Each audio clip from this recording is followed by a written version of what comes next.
Esta tarde saludo a David Saucedo, especialista en temas de seguridad. David, muy buena tarde, ¿cómo estás? ¿Qué tal, Adán? Qué gusto saludarte a ti, la auditoría, a tus órdenes. Igualmente, David, pues este tema del que creo que una mayor parte de la población desconocemos, qué es lo que sucede en el ejército mexicano con nuestras Fuerzas Armadas. Si bien en los últimos años han tenido mayor apertura para conocer un poco más de su funcionamiento, de su operación, sigue siendo un tema reservado. Y en lo que sí no tenemos mucha experiencia, creo yo, la mayor parte de los mexicanos, es el sistema escalafonario del ejército mexicano. ¿Cómo se obtienen los grados? ¿Quiénes se dan de alta en el ejército? ¿Obtienen grados de manera inmediata? ¿Hay que pasar por un colegio militar? ¿Hay que hacer una carrera?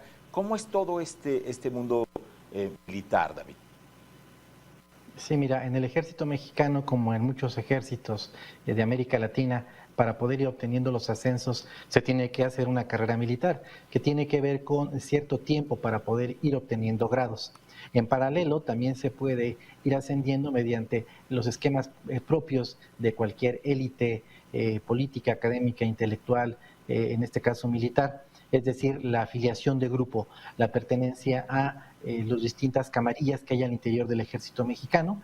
Es una historia muy poco conocida, pero al interior del propio ejército de México hay distintos grupos de poder, que todos ellos asociados a distintos generales. Algunos que tienen cierta relación con algunos gobernadores de los estados, otros que tenían una especie de poder derivado de la Guardia Pretoriana, que fue el Estado Mayor Presidencial. Otros también en función de la cercanía con ciertos líderes políticos, es decir, la capacidad para ascender dentro del ejército, de la Fuerza Aérea y la Marina, son más o menos los mismos que existen en otras estructuras de poder. Tiempo de permanencia, lealtad hacia un proyecto, hacia un grupo, hacia una persona, en suerte la posibilidad de estar cerca de algún líder político en ascenso. Es muy frecuente que algunos gobernadores que llegaron a la presidencia de la República tuvieron como contacto al jefe de la zona militar del estado del que procedían, y de ahí que tuvieran un conocimiento del ejército a raíz del contacto que tenían con el general de mayor rango con el que estuvieron en comunicación. A raíz de estas tareas adicionales que les ha estado encomendando el presidente Andrés Manuel López Obrador al ejército, a la Fuerza Aérea y a la Marina, se están dando una serie de ascensos apresurados para que muchos coroneles alcancen los rangos de generales y para que algunos generales en retiro sean reincorporados a la vida militar, debido a que el ejército carece de los cuadros para poder atender todas las encomiendas que están recibiendo por parte del actual gobierno federal. Ahora, recientemente, ayer lo vimos en el Senado, se dieron ascensos, incluso de generales de división, que es un grado pues muy importante, tengo entendido, en el ejército. Hay 3 tipos de generales, si no me equivoco, el ejército mexicano, ¿no?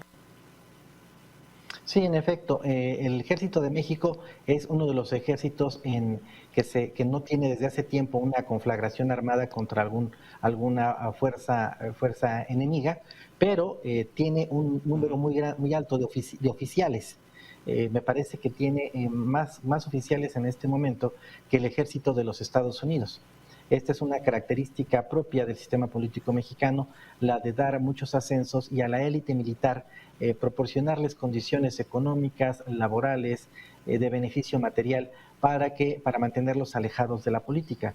En el actual sexenio del presidente Andrés Manuel López Obrador, uno de los factores con los cuales el presidente Andrés Manuel desea dar continuidad a su proyecto es incorporar a los militares en tareas sustantivas del ejército, del gobierno federal, como por ejemplo la construcción, administración y gerenciamiento de las grandes obras de infraestructura. Incluso, como tú sabes, realizan no solo actividades de construcción, sino también de seguridad pública, de tareas de control migratorio. Incluso me parece que ahorita ya están pensando en que maneje circuitos turísticos, también aerolíneas. Es decir, el presidente Andrés Manuel está generando ascensos a muchos integrantes del ejército mexicano con el objeto de que se incorporen en estas tareas burocrático-administrativas y a su vez para que sea el ejército uno de los baluartes, uno de los pilares que impidan una posible reversión de las medidas que se está implementando el actual gobierno federal. Ahora, estos ascensos que recientemente vimos han sido cuestionados por la oposición en el Senado. ¿Esto es una manera de oponerse nada más por oponerse o hay alguna justificación? Miguel Ángel Mancera decía, el senador Miguel Ángel Mancera decía que él duda que el ejército tenga conocimiento de quiénes son los que recibieron ascensos, o sea, deja entrever esta posibilidad de que a lo mejor provengan más de las filas de filiación política que de carrera militar. El problema es que en México los ascensos no se dan por un esquema meritocrático, por la más elemental de las razones. Ninguno de los generales que actualmente están con el rango de general de división han participado en ninguna contienda armada. Todas estas medallas, condecoraciones, premios, reconocimientos, son los propios que recibe un ejército en una situación de paz.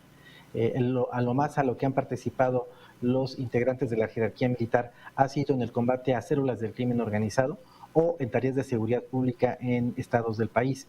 Pero lo cierto es que el ejército mexicano no ha visto ningún escenario de combate de manera reciente, de modo que no han sido puesto a pruebas sus capacidades logísticas, operativas, táctico-militares, de planeación. Bajo este esquema, normalmente el criterio para obtener estos ascensos de manera general casi siempre suele ser la antigüedad y la afiliación de grupo, pero no se trata de un ascenso derivado a méritos en el campo de batalla, porque no ha habido desde principios del siglo pasado, una contienda armada en México. No estamos aún cayendo, y te lo pregunto con toda la seriedad, aún no caemos en aquel dicho popular que hay mucho general y poca tropa. No hemos caído en eso, ¿verdad? Por supuesto que sí, desde hace tiempo, no solo el ejército mexicano, el ejército chileno, por ejemplo, la Junta Militar de Argentina, las dictaduras latinoamericanas que fueron gobierno, llegaron a tener un número exorbitante de oficiales sin que hubiera una tropa a la cual pudieran mandar. Es el mismo caso de México, pero desde hace décadas. Forma parte de los acuerdos con los cuales el sistema político mexicano dejó de lado a los militares para que dejaran de intervenir en política. De igual manera contaban con otros tipos de privilegios. Por ejemplo, su participación en hechos de sangre, en masacres, en multihomicidios, en asesinatos extrajudiciales. Todos estos casos siempre habían sido revisados por los tribunales militares. Era una de las prebendas, una de las garantías que tenían los militares para poder actuar y enfrentar a los enemigos del viejo PRI del Estado mexicano, sabiendo que tendrían un manto de impunidad. Esto está cambiando, evidentemente, nos encontramos en un régimen de libertades, de mayor conocimiento de lo que ocurre en nuestro entorno, de modo que es más complicado para el Estado mexicano darles este manto de impunidad a los militares.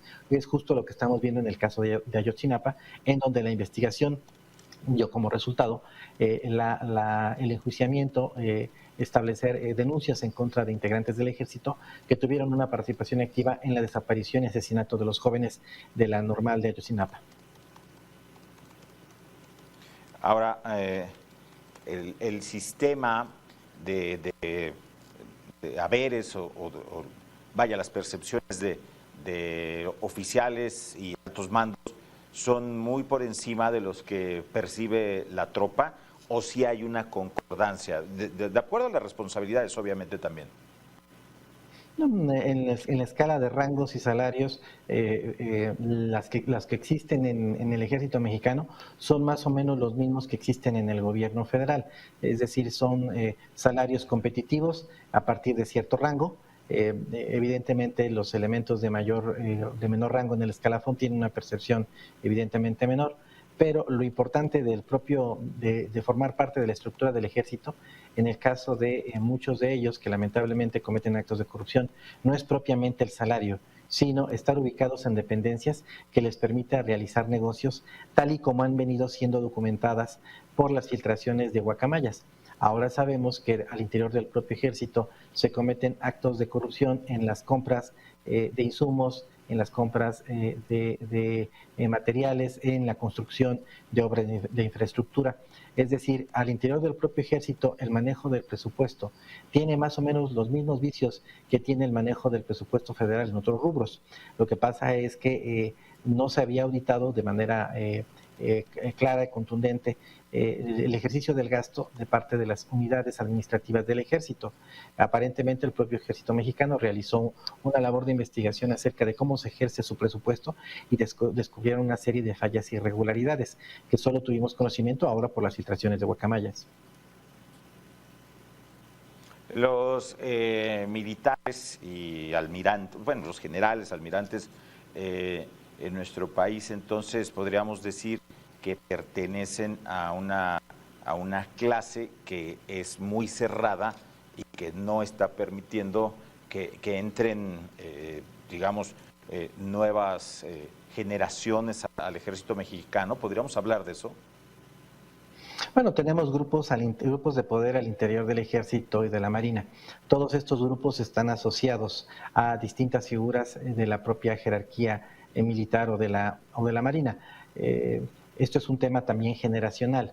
Normalmente el secretario de la Defensa es un personaje que tiene un rango de edad que supera los 60 años, sobre todo por la antigüedad que puede un militar de carrera tener dentro del servicio activo. Pero es común que haya esta circulación de élites al interior del ejército y de la marina, competencias entre los militares de alto rango y los coroneles, competencias entre los militares de mayor antigüedad y los militares más jóvenes, los militares que tuvieron algún tipo de formación en los Estados Unidos y otros que siguen teniendo hacia los Estados Unidos una perspectiva crítica, muy en sintonía con lo que se les adoctrina en el colegio, en el heroico colegio militar, es decir, una actitud defensiva frente a cualquier tipo de contacto con los norteamericanos.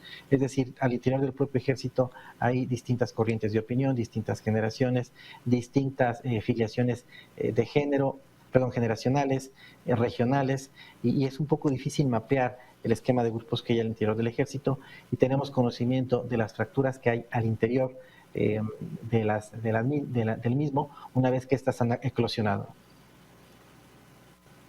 Ahora, por ejemplo, sabemos, hay la suficiente transparencia para saber qué pasó con todos esos militares de alto rango que formaban parte del extinto Cuerpo de Guardias Presidenciales del Estado Mayor Presidencial. Se nos informó qué fue de ellos, dónde están, fueron reubicados, conservaron algunos privilegios. Sí, la mayoría fueron reubicados, se encuentran realizando otras tareas y muchos de ellos incluso tareas administrativas relacionadas con el manejo de programas, la construcción de obras de infraestructura o las nuevas encomiendas que les está dando el presidente Andrés Manuel López Obrador en esta agenda de temas, de asuntos que está poniendo bajo su responsabilidad prácticamente desde que dio inicios este sexenio. Pues David Saucedo, especialista en seguridad, te agradecemos mucho, como siempre, estos minutos con Mega Noticias MX. Muchas gracias a ti, Adán, un abrazo.